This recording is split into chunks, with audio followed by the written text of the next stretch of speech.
Bismillahirrahmanirrahim. Assalamualaikum warahmatullahi wabarakatuh.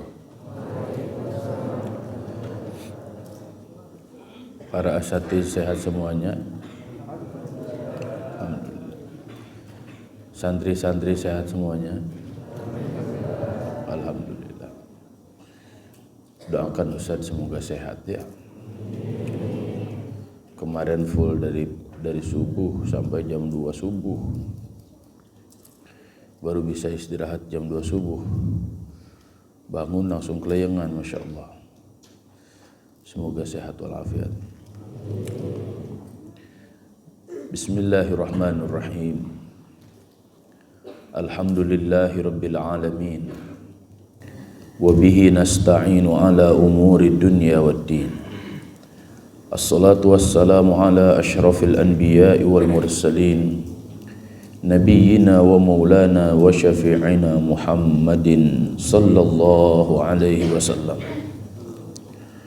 wa ala alihi wa ashabihi wa man ittaba'ahu wa man sara ala nahjihi ila yaumil qiyam. Ashhadu an la ilaha illallah wa ashhadu anna Muhammadan abduhu wa rasuluh alladzi la nabiyya wa la rasula ba'da. Amma ba'du, faqala Allah ta'ala a'udzu billahi minasy syaithanir rajim. Huwallazi arsala rasulahu bil huda wa dinil haqq liyudhhirahu 'alad dini kullihi wa kafa billahi syahida. Muhammadur Rasulullah walladzina ma'ahu asyidda'u 'alal kuffari ruhama'u bainahum tarahum ruk'an sujjadan yabtaghuna fadlan minallahi wa ridwana simahum fi wujuhihim min atharis sujud. Dzalika mathaluhum fit Taurat wa mathaluhum fil Injil kazar'in akhraja shat'ahu fa'azarahu fastaghladha fastawa 'ala suqihi yu'jibu az-zurra'a liyaghidha bihimul kuffar. Wa'ada Allahu alladhina amanu wa 'amilus salihati minhum maghfiratan wa ajran 'azima. Sadaqallahul azim. Ikhwani a'azakumullah, saudara-saudaraku yang saya banggakan, yang saya cintai karena Allah, seluruh santri-santri yang Ustadz terus doakan selalu, semoga Allah Subhanahu wa ta'ala menjaga jiwa, pikir dan raga kalian. Semoga senantiasa ada dalam perlindungan Allah Subhanahu wa ta'ala. Saya tidak akan pernah bosan untuk mengajak semuanya senantiasa memuja dan memuji Allah Subhanahu wa ta'ala, bersyukur atas segala nikmat yang Allah Subhanahu wa ta'ala berikan kepada kita. Galau, bingung, linglung biasanya bermula dari tidak pernah mengingat-ingat nikmat yang Allah berikan kepadanya, sehingga yang ada dalam pikiran dan jiwanya ingin senantiasa diberi oleh Allah, padahal pemberian Allah sudah sangat banyak. Maka mengingat segala nikmat yang Allah berikan kepada kita ini sangat penting, karena hal ini langsung diingatkan oleh Allah Subhanahu wa ta'ala. Wabil khusus kita bisa lihat di awal-awal surat Al-Baqarah juz pertama ketika mulai pembahasan tentang Bani Israel, terutama ayat wa idz najjainakum wa idz.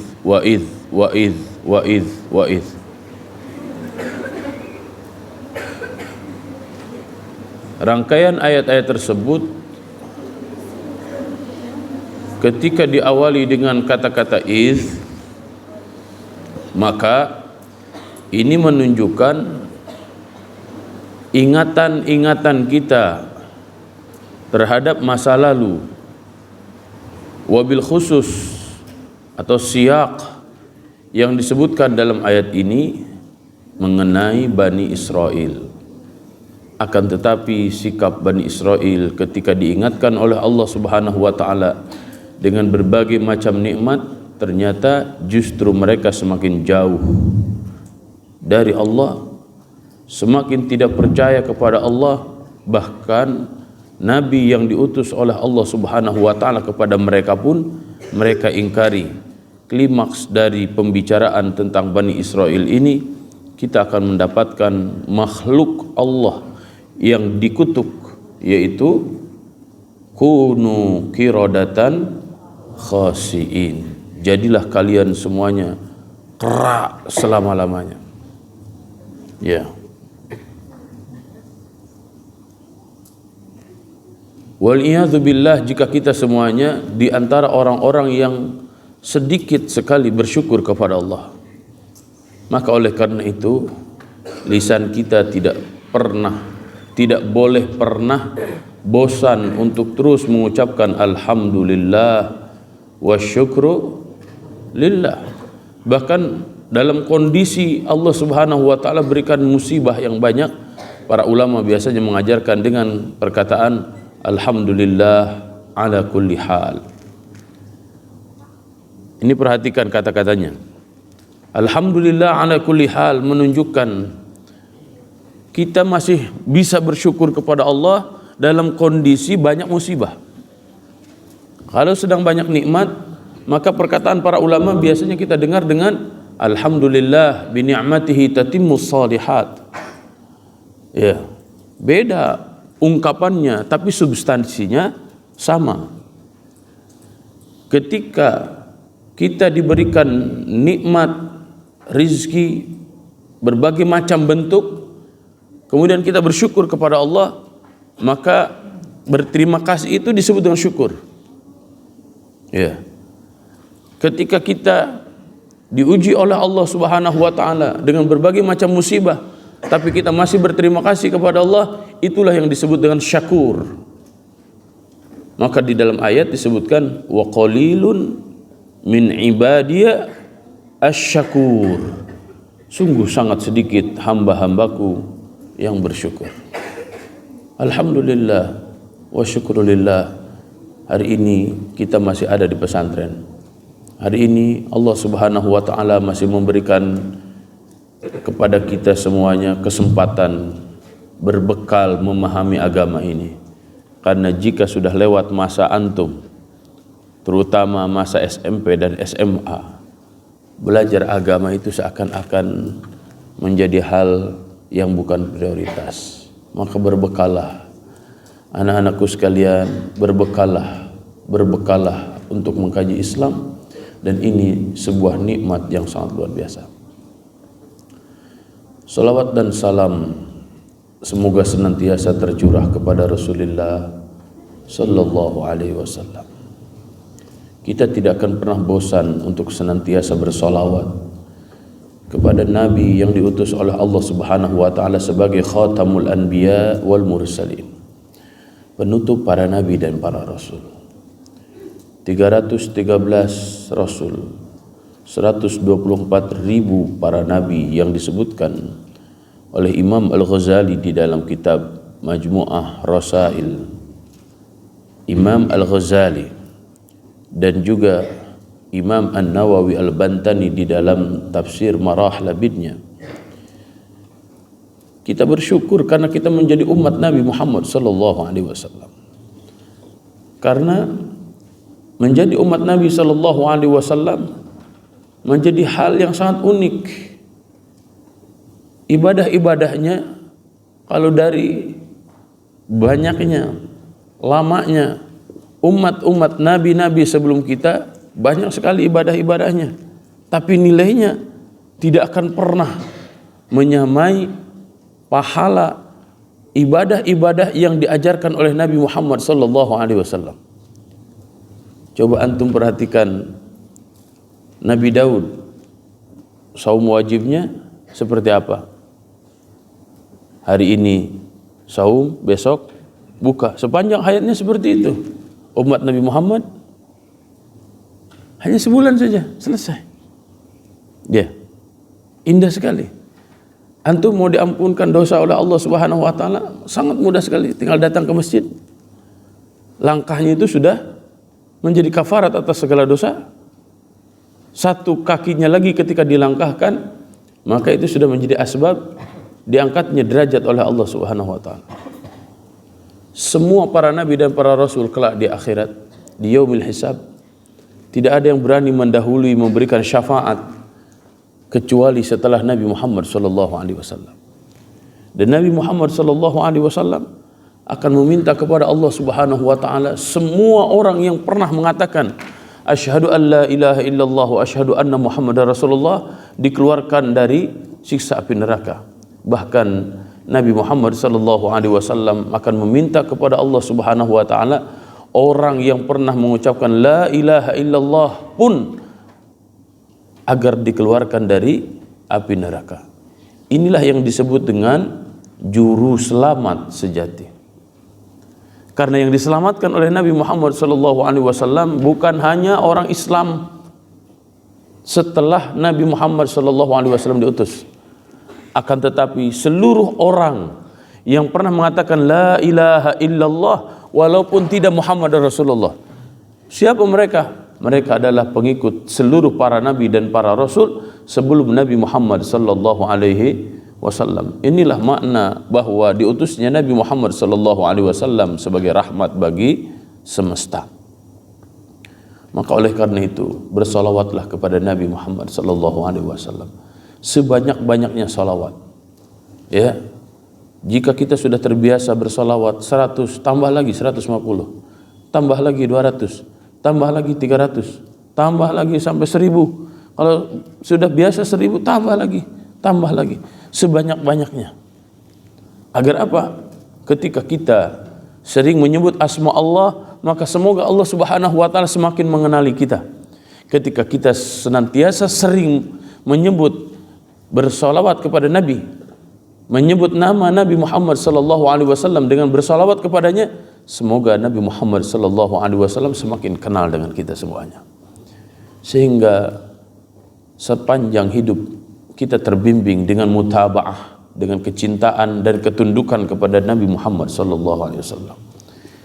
Semoga kelak ketika yaumul hisab seluruh amal-amal kita dibukakan filenya oleh Allah, ditunjukkan oleh Allah di giant screen, di screen yang sangat besar sekali. Kemudian setiap amalan itu ternyata tidak ada yang luput satupun.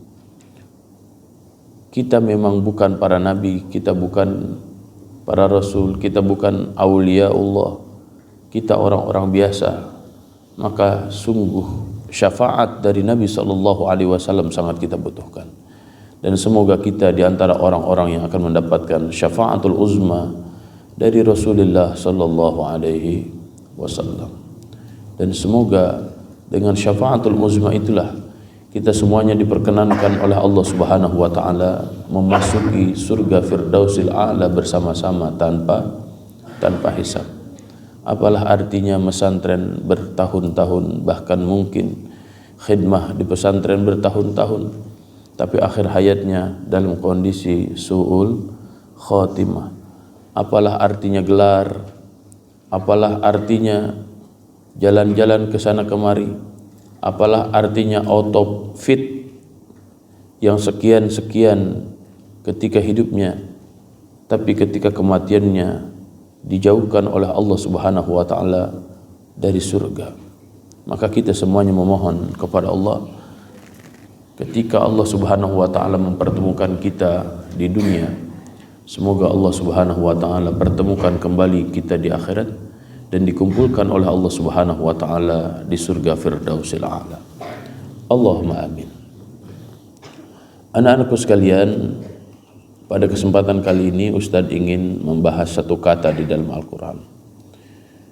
Yang tadi Ustadz baca adalah surat Al-Fath ayat 28 dan 29. Saya ingin bahas ayat itu secara umum ya, dengan pendekatan tadabbur. Saya menemukan satu kata yang sangat unik di sini. Dan kata itu tidak terlalu banyak disebutkan di dalam Al-Quran, yaitu kata-kata simahum. Simahum, kalau dalam kamus-kamus bahasa Arab, simahum itu alamatuhum, tanda. Simahum fi wujuhihim min atharis sujud. Kalau diartikan secara bahasa adalah tanda di wajah mereka karena mereka terbiasa sujud. Simahum fi wujuhihim, tanda mereka sangat nampak di wajah-wajahnya, min atharis sujud, karena bekas sujud. Para ulama membincangkan ini. Apakah yang dimaksud dengan athar di sini adalah tanda hitam di jidat seseorang? Ya, aska saking rajinnya ibadah sampai di jidatnya seperti bekas katel yang dipakai untuk masak. Ya. Itu athar secara bahasa. Tapi apakah yang dimaksud tanda dan bekas di sini adalah secara zahiriyah atau secara batiniyah? Maka kita akan mendapatkan tafsir-tafsir para ulama ya. Di antaranya Imam Ibnu Katsir rahimahullahu taala yang menegaskan bahwa yang dimaksudkan dengan tanda itu bukan tanda secara fisik, ya. Walaupun tanda secara fisik juga bisa sebenarnya, ya, menunjukkan bahwa seseorang itu sangat sering sujud, ya. Tapi tanda secara fisik itu sangat mudah untuk dibuat dan dibikin. Jika jidat kalian, apalagi perempuan, ya, jidatnya hitam karena sujudnya, maka itu menunjukkan orang miskin. Iya, kenapa orang miskin? Karena tempat sujudnya keras sekali. Iya, beda kan sujud di atas lantai dengan sujud di atas permadani, betul nggak? Kalau sujud di atas permadani empuk, iya kan? Tapi kalau sujud di atas lantai, apalagi lantainya yang tidak di keramik, tidak dipasang granit, hanya dipelur doang oleh semen, gerinjal-gerinjul, maka bisa jadi tanda secara fisik itu ada, tapi ternyata bukan itu yang dimaksudkan. Simahum fi wujuhihim, tanda yang ada di wajahnya. Wajah juga ini menunjukkan ada afdhaliyah, ada keutamaan disebutkan wajah. Ya, sebagaimana di dalam ayat-ayat yang lain juga Allah Subhanahu wa taala menunjukkan kemuliaan manusia dilihat dari wajahnya. Ya. Kalau dalam ilmu balaghah inilah yang disebut dengan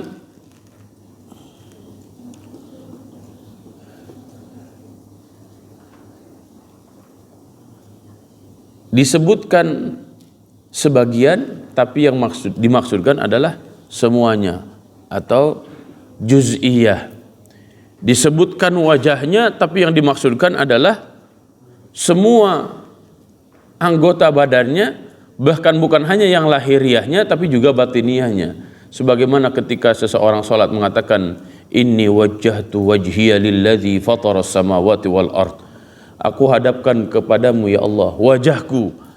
Apakah ketika wajahnya menghadap kiblat, badannya tidak menghadap kiblat? Apakah sah salat seseorang ketika wajahnya menghadap kiblat tapi hatinya membelakangi kiblat, benci sekali dengan kiblat? Apakah sah salatnya? Maka di sini ditegaskan bahwa simahum fi wujuhihim adalah cahaya yang Allah Subhanahu wa taala keluarkan dari orang itu. Karena ketundukan dia kepada Allah Subhanahu wa taala, maka Allah Subhanahu wa taala jadikan orang itu orang yang glowing wajahnya. Ya. Jadi ketaatan kepada Allah Subhanahu wa taala itu secara otomatis akan menjadikan wajah kita bersinar, berbinar. Wajah kita tidak membutuhkan make up yang berlebihan. Ya. Wajah kita tidak membutuhkan anti akne yang berlebihan. Ya. Gosok-gosok terus agar terlihat bersih, putih. Bukan itu yang dimaksudkan. Tapi yang dimaksudkan adalah gelombang-gelombang keimanan yang tertanam dalam jiwanya, maka hal itu akan direpresentasikan dengan wajahnya. Wajahnya senantiasa tersenyum, wajahnya senantiasa indah dipandang karena memantulkan cahaya-cahaya keimanan. Cahaya ini yang disebut dalam Al-Quran nur, tapi cahaya yang berbahaya adalah nar. Maka bedakan antara nur dengan nar. Tadi yang kita baca di awal surat Ibrahim, kita baca a'udzubillahi minasyaitonirrajim, alif lam ra, kitabun anzalnahu ilaika mubarakun, kitabun anzalnahu ilaika litukhrijan nasa minadh-dhulumati ila nur biizni rabbihim ila siratil azizil hamid. Mengeluarkan manusia minadh-dhulumat, dari kegelapan, ila nur, kepada cahaya. Apa yang kita lakukan dari kebaikan, maka akan menjadi cahaya dalam kehidupan. Apa yang kita lakukan dari keburukan dan kesalahan akan menjadi kegelapan dalam kehidupan. Ada ilmu sekarang foto aura. Ya. Bahkan kondisi otak kita bisa dipoto dengan MRI dan alat-alat yang lebih canggih dari itu. Di fotonya untuk apa? Untuk melihat sejauh mana sebenarnya sinar cahaya yang ada di kepalanya. Para ahli psikologi, terutama neuroscience, mengatakan itulah yang disebut dengan God spot, titik Tuhan. Ya, para ahli neuroscience kenapa hari ini tidak hanya sebatas mengunggulkan emotional quotient, kemudian apalagi ESQ, emotional dan spiritual quotient. Tidak hanya sebatas mengandalkan intellectual quotient dan emotional quotient, akan tetapi menambahkan satu lagi kecerdasan, yaitu spiritual quotient. Spiritual quotient itulah yang sangat kita butuhkan. Apakah di pesantren menjamin seseorang spiritual quotient-nya semakin tinggi? Tidak. Apakah menghafal Al-Quran menjamin spiritual quotient seseorang semakin meningkat? Tidak. Kenapa? Karena spiritual quotient bukan berkaitan dengan hafalan, bukan berkaitan dengan dia ada di pesantren atau bukan di pesantren, tapi spiritual quotient itu berkaitan dengan hati seseorang. Cahaya yang dikeluarkan oleh Allah Subhanahu wa taala dari wajah seseorang itu bukan cahaya biasa, akan tetapi cahaya keimanan yang ada di dalam dirinya yang terpantul dengan wajahnya. Coba perhatikan ayat yang selalu saya ulang-ulang. A'udzubillahi minasyaitonirrajim. Bismillahirrahmanirrahim. Ayat ini ada dalam rangkaian pembicaraan tentang orang munafik di awal-awal surat Al-Baqarah. Mathaluhum kamathalil ladzi istauqada nara kullama adaa'at ma hawlahu dhahaballahu binurihim wa tarakahum fi dhulumatin la yubsirun summun bukmun umyun fahum la yarji'un. Perhatikan ayat ini, sangat unik. Mathaluhum, perumpamaan mereka, kamathalil, seperti orang yang istauqada, yang menyalakan naron, api, bukan menyalakan nuron. Ini perhatikan ini. Ini rumit untuk memahaminya. Saya tidak mendapatkan tafsir-tafsir biasa tentang ini di kitab-kitab yang biasa, di kitab-kitab tafsir yang kita biasa baca. Ya, kecuali antum kalau baca di dalam tafsir Al-Asas fi Tafsir karya Ustaz Said Hawa. Beliau membedah makna dari mathaluhum kamathalil ladzi istawqada nara ini secara rinci, secara detil dan secara gamblang. Begitu juga tafsir At-Tahrir wa Tanwir karya Al-Imam Muhammad Tahir Ibn Ashur. Ya. Ini sangat penting sekali. Karena ini bisa jadi terjadi pada diri kita. Mathaluhum, perumpamaan mereka, kamathali, seperti orang istauqada naran, yang menyalakan api. Jika kita ingin terang, kita harus menyalakan api atau kita harus menyalakan cahaya.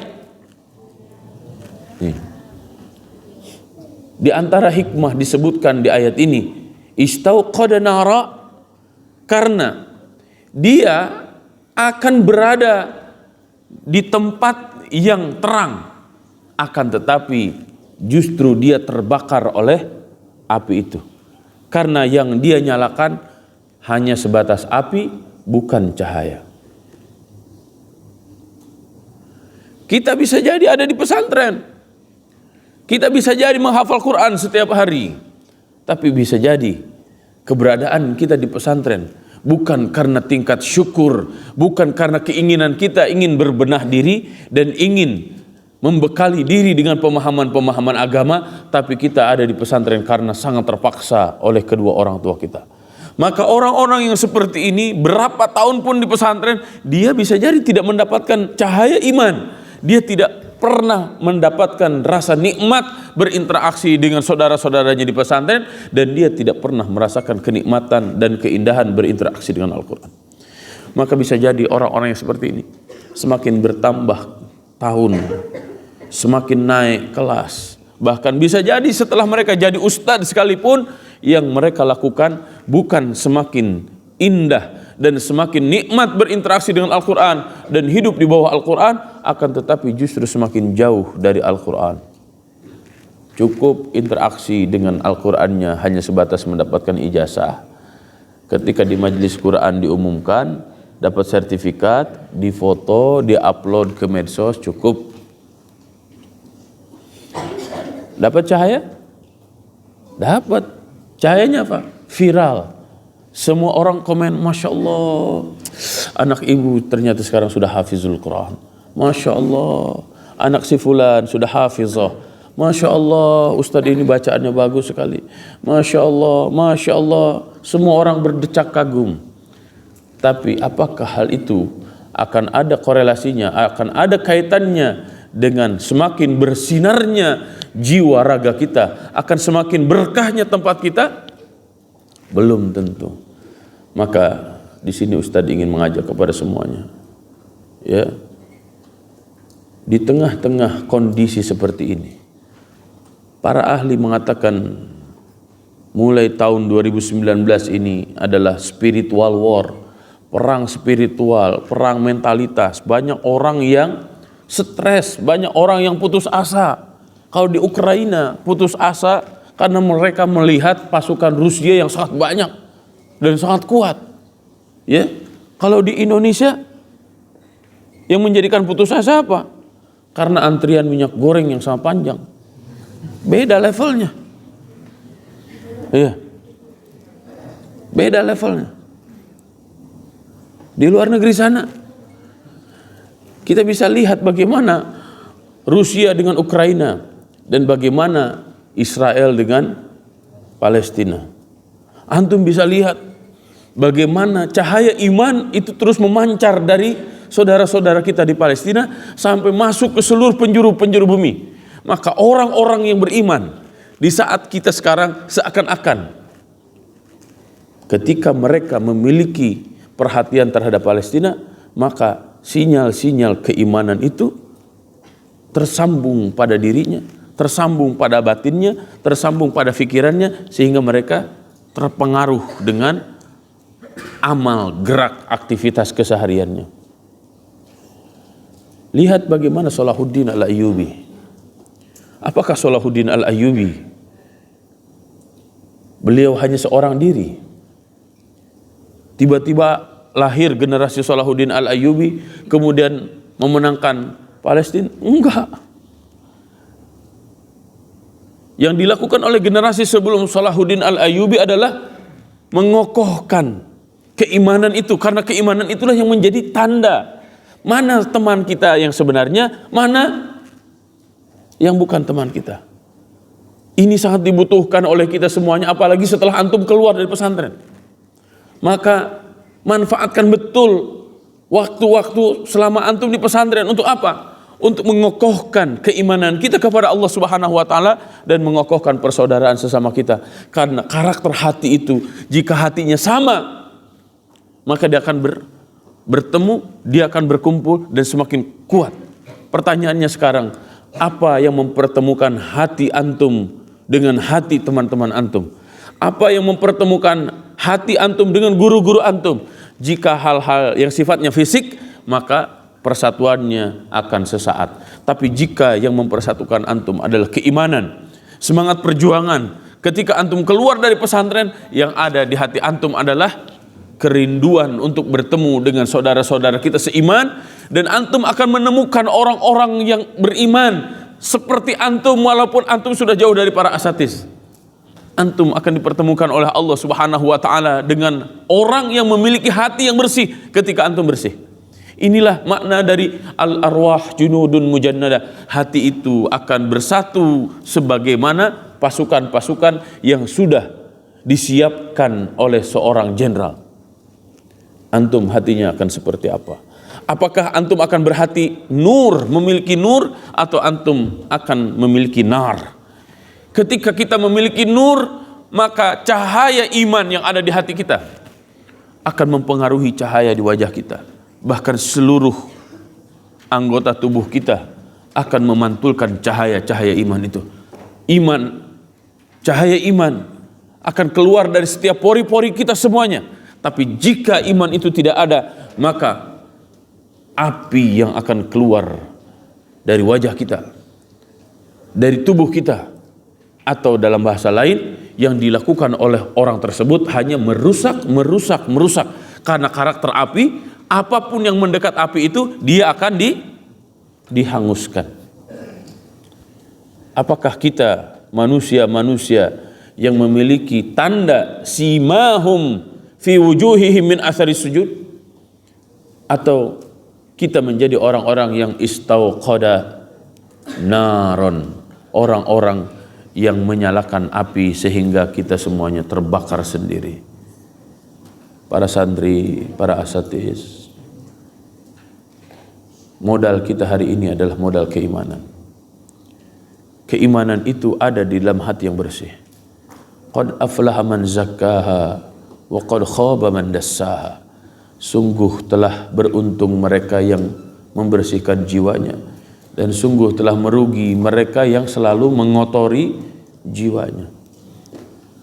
Teruslah berdoa kepada Allah dengan doa, Allahumma ati nafsi taqwaha wa zakkiha anta khairu man zakkaha anta waliyuha wa maulaha. Coba santri ditulis doa ini. Tulis semuanya doa ini. Ini sebagai pembahasan terakhir. Ustadz diktekan, kalian tulis. Ustadz akan baca 3 kali. Bismillahirrahmanirrahim. Tulis. Allahumma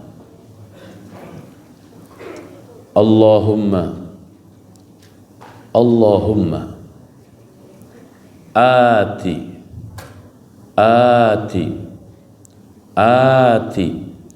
Allahumma ati nafsi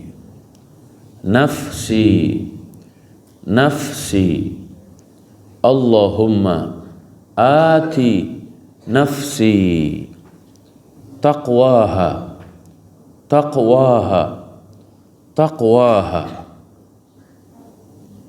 Allahumma ati nafsi taqwaha wa zakkiha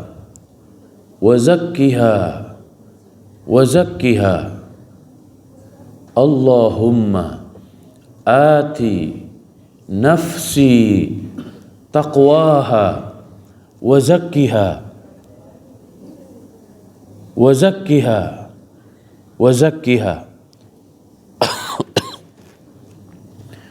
Allahumma ati nafsi taqwaha wa zakkiha anta Allahumma ati nafsi taqwaha wa zakkiha anta khairu Allahumma ati nafsi taqwaha wa zakkiha anta khairu man zakkaha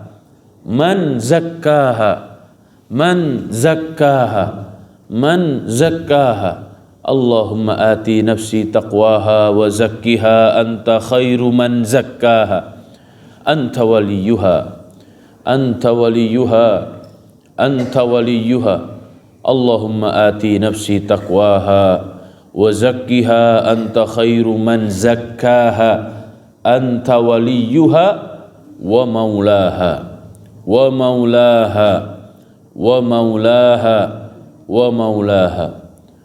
Allahumma ati nafsi taqwaha wa zakkiha anta khairu man zakkaha anta waliyuha wa maulaha.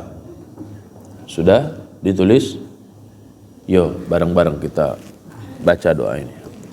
Bismillahirrahmanirrahim. Allahumma ati nafsi taqwaha wa zakkiha anta khairu man zakkaha anta waliyuha wa maulaha. Yo, santri semuanya baca. 1, 2, 3.